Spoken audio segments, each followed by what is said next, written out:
Women, I believe, have now been elevated for the very first time, really,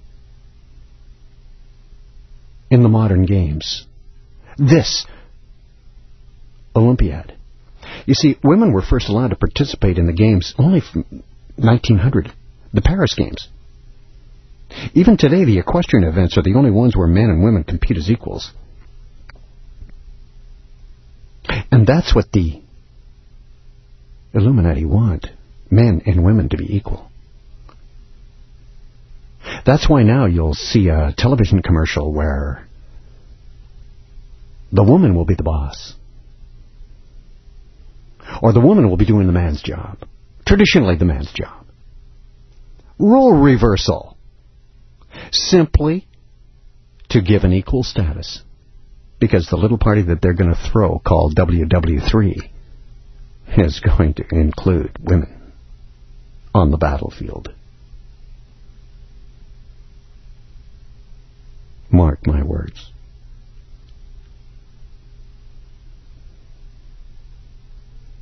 So then they must be given the same esteem in the world, in the workplace. That's why we have women firefighters, women police, women's hockey. I have yet to see a yard sale at a women's hockey game. Think it'll ever happen? It used to be a game of intimidation. Now it's ballet. And it's changed for that specific reason.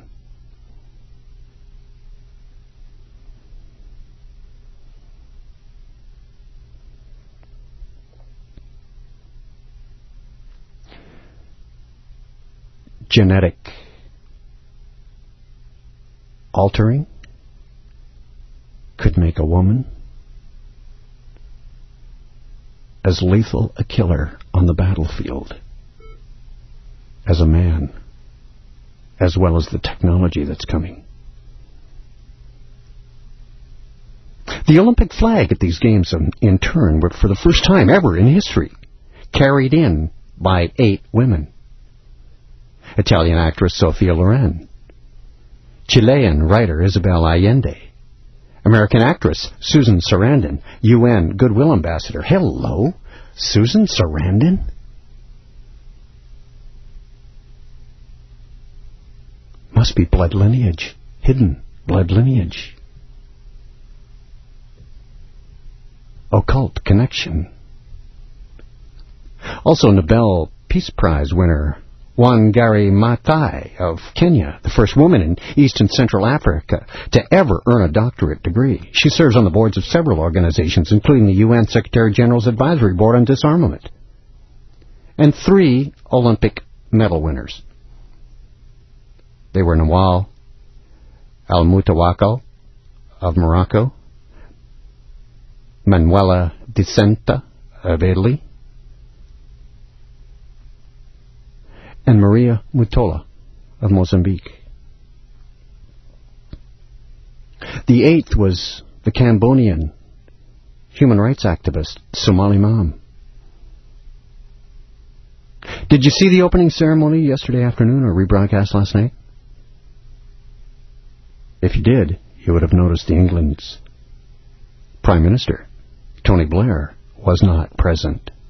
Neither was the President of the United States, George W. But their wives were, and got a lot of airtime on the broadcast. Were shown a couple of times, representing the 2 nations that are the driving force on this global war on terrorism, the long war, they're now calling it.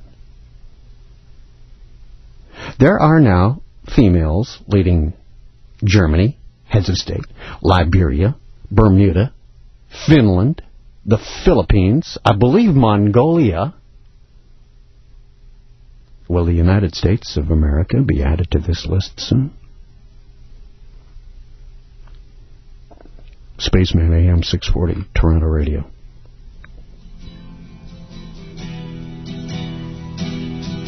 Let's explore the rings, the flag, and more next on A View from Space.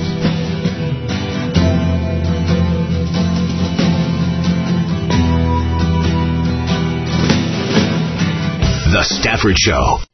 The opinions expressed on this show do not necessarily reflect those of AM 640 Toronto Radio.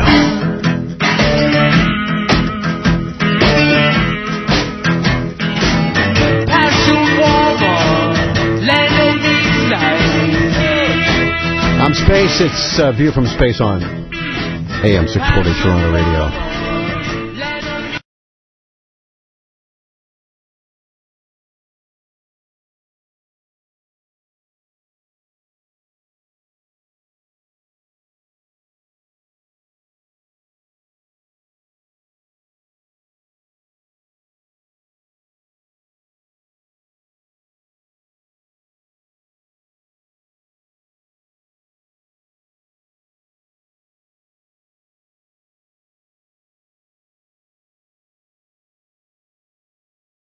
First, they drove the car. Then they created the award. The Automotive Journalists Association of Canada named the Corvette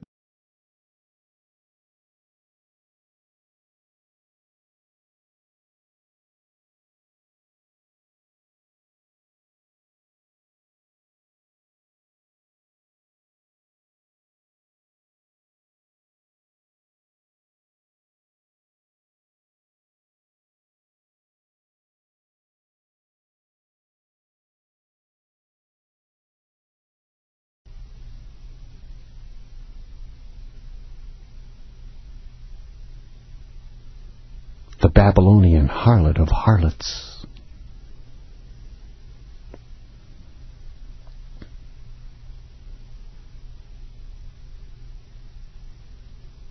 I've done many shows on Ishtar. On A View from Space. Been covered over and over on AM 640 Toronto Radio. How about the flag and the rings?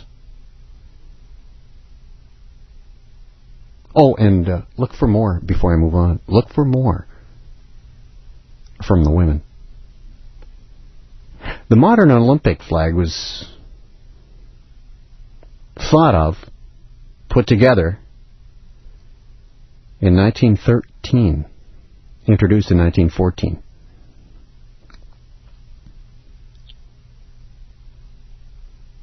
It had 5 linked colored rings on a white background, still has to this very day. These rings represent the... Are you waiting for me to say the continents of the world? No. These rings represent the 5 original planetary deities worshipped in Babylon. In ancient Babylon, the sun god was known as Shun.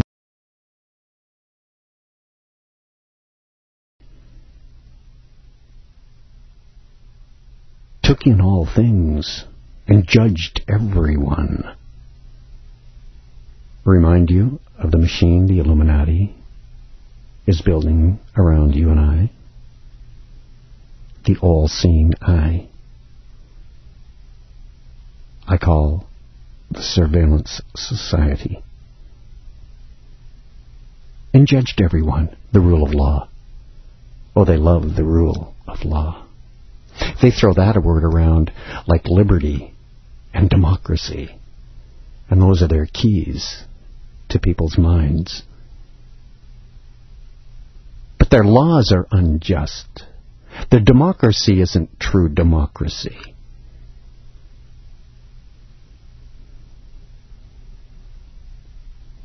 And their eye is intrusive.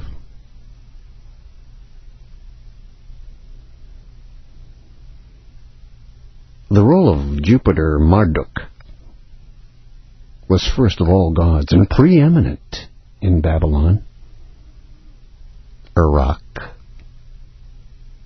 He was credited with the world's creation, bringing order out of chaos.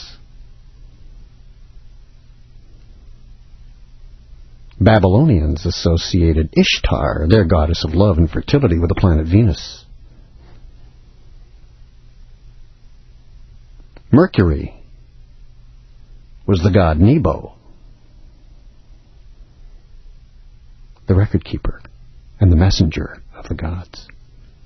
Saturn, the last of the ancient wandering stars, was known as Nibib.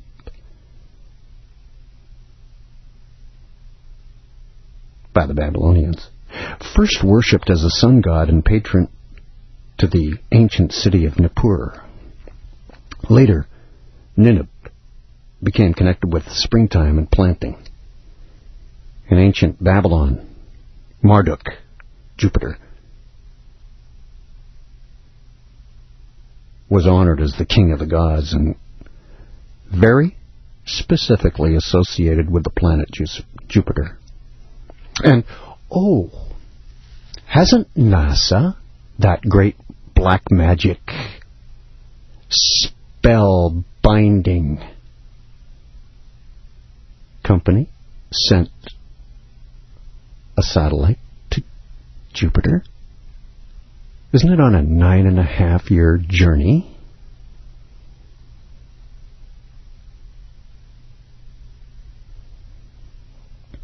Haven't they already been to Saturn? Another one of the 5 of the original planetary deities worshipped in Babylon. And haven't they already brought back dust from the sun?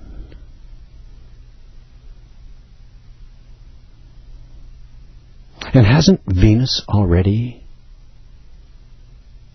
had her transit across the sun and mated with the god of gods, the sun? And do again soon.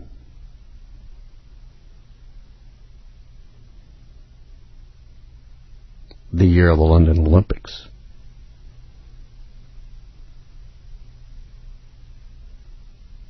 So I guess Mercury, really, they haven't talked about or mentioned or done anything with lately.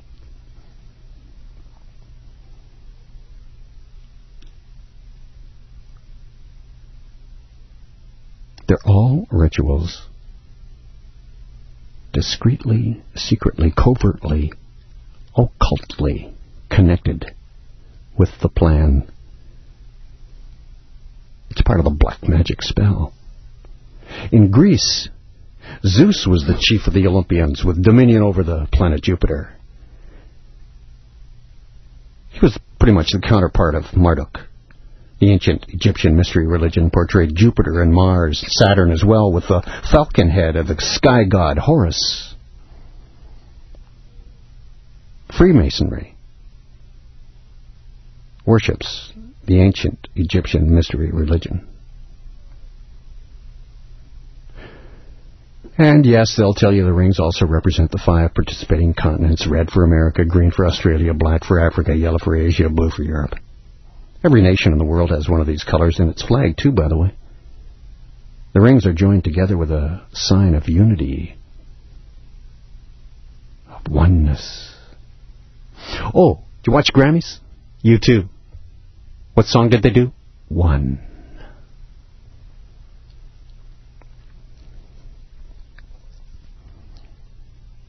These occult rings are flashed across the television screen constantly during all the events at the Olympics. You're inundated with it.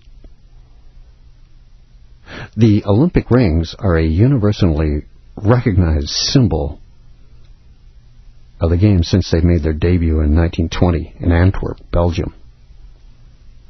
And they've got their own Nazi connection. The original 5 rings were designed by Pierre de Coubertin in 1913, the founder of the IOC and the father of the modern Olympics. And he put it together for a 1914 World Olympic Congress in Paris. They were supposed to symbolize the first 5 Olympics. But the Congress disbanded when Archduke Ferdinand of Austria was assassinated. Remember, in Sarajevo, if you know your history? That was the trigger for WW1. the first of 3 wars to produce the Antichrist. All 3 wars planned.